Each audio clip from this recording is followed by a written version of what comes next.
السلام علیکم ورحمۃ اللہ وبرکاتہ۔ اعوذ باللہ من الشیطان الرجیم، بسم اللہ الرحمن الرحیم۔ استجیبوا لربکم من قبل ان يأتي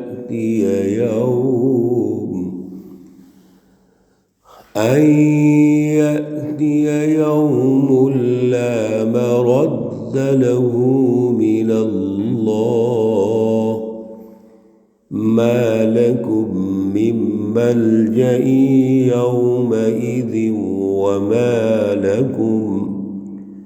وما لكم من نكير۔ فإن أعرضوا فما أرسلناك عليهم حفيظا، إن عليك إلا البلاغ، وإنا إذا أذقنا الإنسان منا رحمة فرح بها، وإن تصبهم سيئة بما قدمت أيديهم فإن الإنسان كفور۔ صدق اللہ العلی العظیم۔ اللہم صل علی سیدنا ومولانا محمد النبی الأمی وعلى آلہ واصحابہ وبارک وسلم وصلی علیہ۔ معزز سامعین و سامعات، پارہ نمبر 25 سورۃ الشورى، آیات مقدسہ نمبر 47 اور 48 ہیں۔ اللہ رب العزت ان آیات کا فہم اور شعور عطا فرمائے اور عمل کی توفیق اور صلاحیت عطا فرمائے۔ گزشتہ درس میں اللہ رب العزت نے ان حزب الشیاطین شیطانی جماعتوں اور ظالموں کا تذکرہ کیا جو خود بھی گھاٹے اور نقصان میں ہیں اور اپنی پارٹی، اپنے خاندان اور جتنے بھی ان کے ساتھ ملنے والے لوگ ہیں ان کو بھی نقصان میں رہتے ہیں۔ الا ان الظالمین فی عذاب مقیم، یہ ظالم ہمیشہ رہنے والے عذاب میں رہیں گے، دنیا میں بھی رہیں گے، آخرت میں بھی رہیں گے۔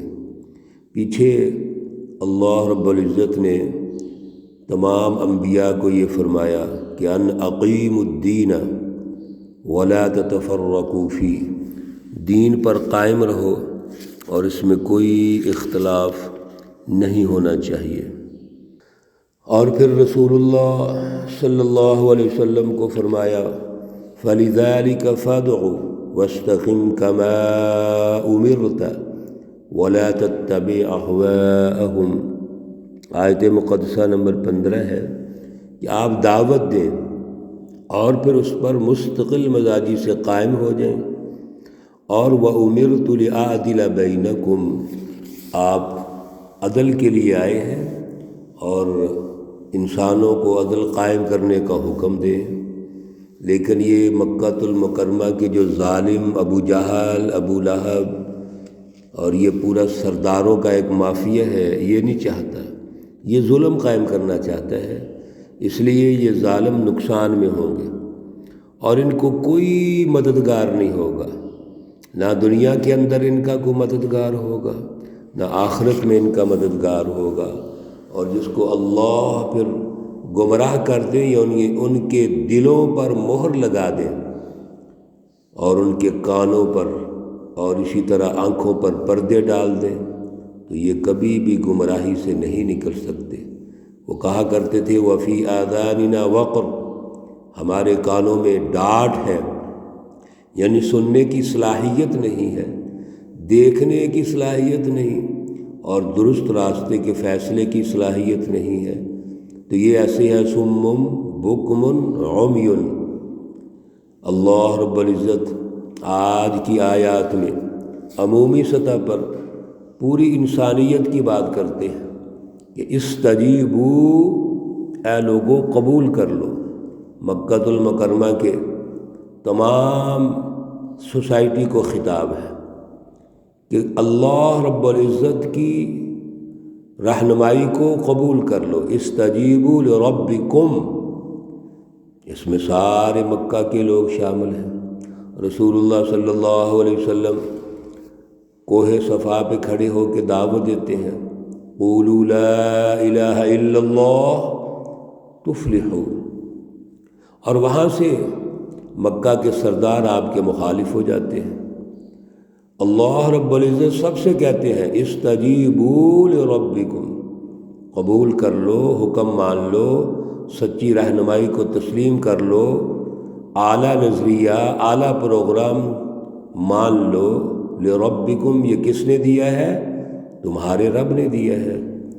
من قبل ان یأتی یوم، اس سے پہلے کہ آ جائے وہ دن، لا مرد لہ، انسان واپس نہیں آ سکے گا، من اللہ، اللہ کے ہاں سے۔ اس دن میں جب اللہ کا فیصلہ آ گیا، وَلَوْلَا كَلِمَةٌ سَبَقَتْ مِن رَبِّكَ لَقُضِيَ بَيْنَهُمْ، پیچھے آپ سن چکے ہیں کہ اللہ رب العزت ڈھیل دیتے ہیں، ایک وقت مقررہ جو اللہ نے طے کیا ہوا ہے اس وقت تک چھوٹ دیتے ہیں، لیکن اگر وہ آ گیا تو پھر ٹلے گا نہیں۔ لا مرد لہ من اللہ، پھر آپ وہاں سے بھاگ نہیں سکیں گے۔ غزوہ بدر کے موقع پر کوئی نہیں بھاگ سکا۔ اسی طرح اللہ کے دربار میں قیامت کے دن جب پیش ہوں گے تو کیسے بھاگیں گے؟ ما لکم من ملجأ، ایک ایک لفظ میرے عزیزو توجہ اور غور و فکر کرنے کے قابل ہے۔ ما لکم من ملجأ، نہیں ملے گا تمہیں کوئی بچاؤ، یومئذ اس دن، وما لکم من نکیر، اور نہیں تمہاری طرف سے کوئی مکر و فریب کام آئے گا، کوئی انکار کام آئے گا۔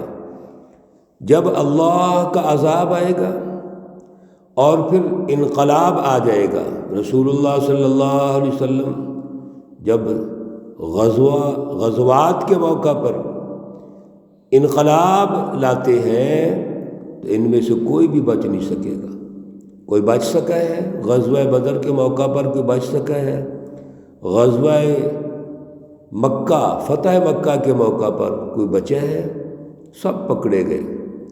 وہ کوئی ٹھکانہ ان کو کام نہیں آیا، کوئی مکر و فریب کام نہیں آیا، کوئی بھاگنے کا وسیلہ اور ذریعہ کام نہیں آیا۔ فتح مکہ کے موقع پر اکرمہ بن ابی جہل وہ بھاگ گیا، اور جب وہ جدہ سے جا کے کشتی میں بیٹھتا ہے اور دریاؤں کے درمیان میں گیا تو وہاں پر کشتی بھنور میں پھنس گئی، اور ملا نے کہا کہ اب اللہ کو پکارو خالص طریقے سے، کسی کے پاس کوئی بت ہے تو وہ پھینک دے۔ تو اکرمہ نے سوچا کہ یہ کیا بات ہے، ہم تو بھاگے ہیں ان بتوں کو اٹھا کے کہ شاید ہمارا کوئی تعاون کریں گے، تو یہ تو اس جگہ بھی کام نہیں آ رہے، ابھی ایک جو مشکل ہے اس میں یہ کام نہیں آ رہے تو کہاں کام آئیں گے۔ اس نے بت پھینک دیے اور کہا ملاح سے کشتی واپس لے جاؤ۔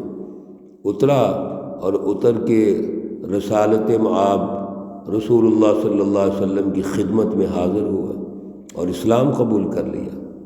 میرے عزیزو، جب بھی انقلابات آتے ہیں، سچی جماعتیں غالب ہوتی ہیں، تو یہ ظالم جو وقتی طور پہ بڑے متکبر ہوتے ہیں اور عوام کو غلام بنا کر استحصال کر کے اپنی حکومتیں قائم کرتے ہیں، یہ اس وقت ناکام ہو جاتے ہیں، کوئی ان کا پرسان حال نہیں ہوتا۔ اور قیامت کے دن تو بالکل ایسے ہی ہوگا، وہاں تو ان کی کوئی گنجائش ہی نہیں ہوگی کہ ایک قدم بھی یہ ہل سکیں، یا ان کا کوئی مکر و فریب چال، یا ان کی کوئی مافیا، کوئی پریشر گروپ وہاں کام آ جائے۔ فَإِنْ أَعْرَضُوا، اگر یہ منہ پھیرتے ہیں، یہ دعوت دی گئی ہے اور دعوت کے نتیجے میں یہ بات نہیں سمجھتے، آپ صلی اللہ علیہ وسلم نے مکمل بشیر اور نذیر بن کر دعوت دے دی، اب کیا ہوگا؟ فَمَا أَرْسَلْنَاكَ عَلَيْهِمْ حَفِيظًا، تو اللہ نے آپ کو ان پر کوئی اس طرح کا نگہبان نہیں بنا کے بھیجا کہ آپ سے جواب طلبی کی جائے۔ آپ صلی اللہ علیہ وسلم نے اپنا کام کر دکھایا ہے، اب ان کا کام تھا کہ اس پہ عمل کرتے، سچی رہنمائی کو قبول کرتے، استجیبوا لربکم، لیکن انہوں نے انکار کر دیا ہے، لہذا آپ بری ذمہ ہیں۔ ان علیک الا البلاغ، آپ پر صرف دعوت کا کام تھا، اس کی مینجمنٹ تھی، اس کی حکمت عملی بنانی تھی، آپ نے وہ کام کر دیا ہے، آپ بری ذمہ ہیں۔ اور پھر یہ اتنے گئے گزری ذہنیت کے لوگ ہیں، ان کی سوچ دیکھیے، اللہ رب العزت ان کی سوچ کو بیان کرتے ہیں، وَإِنَّا إِذَا أَذَقْنَا الْإِنسَانَ مِنَّا رَحْمَةً، اور بے شک جب ہم ان کو پہنچاتے ہیں، چکھاتے ہیں اپنی طرف سے رحمت، فَرِحَ بِهَا، بڑے خوش ہوتے ہیں، اتراتے ہیں، اور یہ سمجھتے ہیں کہ ہم بہت اونچے درجے کی نعمتیں ہمیں مل گئی ہیں۔ کبھی کہیں گے یہ ہماری وجہ سے ہے، یہ میری وجہ سے ہے، جیسے قارون کے بارے میں اللہ رب العزت نے فرمایا، کہتا ہے انما اوتیتہ علی علم عندی، یہ جو آج دولت میرے پاس ہے، وسائل میرے پاس ہے، یہ میرے علم کی وجہ سے، میری سوچ، میری فکر، میری ٹیکنالوجی، میری سائنس، میری ایجادات، یہ میری انسان کرتا ہے۔ حالانکہ اللہ کہتے ہیں ہم دیتے ہیں آپ کو، ہم رحمتوں اور برکتوں سے نوازتے ہیں، لیکن آپ اللہ کو بھول جاتے ہیں۔ وَإِن تُصِبْهُمْ سَيِّئَةٌ، اور سوچ دیکھیے، ایک وقت میں متکبر ہوتا ہے، میری اور میں ہوتا ہے، اور جب ان کو کوئی مصیبت پہنچتی ہے، برائی اور تکلیف پہنچتی ہے، اور وہ کیوں پہنچتی ہے؟ بما قدمت ایدیہم، جو ان کی اپنی غلط حکمت عملی کی وجہ سے ہوتی ہے۔ بما قدمت ایدیہم، انہوں نے جو حکمت عملی بنائی، جو کوشش کی، وہ غلط کی، تو جب غلط حکمت عملی ہوگی، غلط کوشش ہوگی، تو نتیجہ بھی غلط نکلے گا۔ اس وقت کیا کہیں گے؟ فَإِنَّ الْإِنسَانَ كَفُورٌ، بس بے شک یہ انسان جو ہے یہ ناشکرہ ہو جاتا ہے، اللہ کا شکر نہیں ادا کرے گا، اور یہ بھی اللہ پہ ڈال دے گا کہ مصیبت آئی ہے، اب میں کیا کروں، یہ اللہ لے کے آئے۔ حالانکہ اللہ کہتے ہیں کہ مصیبت تمہاری اپنی غلطی کی وجہ سے ہے، تمہارا غلط عمل و کردار ہے، جیسے پیچھے بھی گزرا، وما اصابکم من مصیبت فبما کسبت ایدیکم۔ میرے عزیزو، آج اس اعلیٰ سوچ کو سمجھنے کی ضرورت ہے، ہمارے آج عمل و کردار پہ غور و فکر کی ضرورت ہے۔ جب ظلم کا نظام ہوگا، حکمت عملیاں غلط ہوں گی، اللہ کی برکت اٹھ جائے گی، اللہ کی رحمتیں اٹھ جائیں گی۔ اللہ ہمیں اعلیٰ شعور عطا فرمائے۔ اللہ رب العزت تمام بیماروں کو شفائے کاملہ عاجلہ مستمرہ عطا فرمائے۔ اللہ رب العزت تمام مرحومین و مرحومات کو جنت الفردوس میں اعلیٰ مقام عطا فرمائے۔ ربنا تقبل منا انك انت السميع العليم وتب علينا انك انت التواب الرحيم، وصلى الله تعالى على النبي الأمي محمد وعلى آله وأصحابه أجمعين برحمتك يا أرحم الراحمين. السلام عليكم ورحمة الله وبركاته.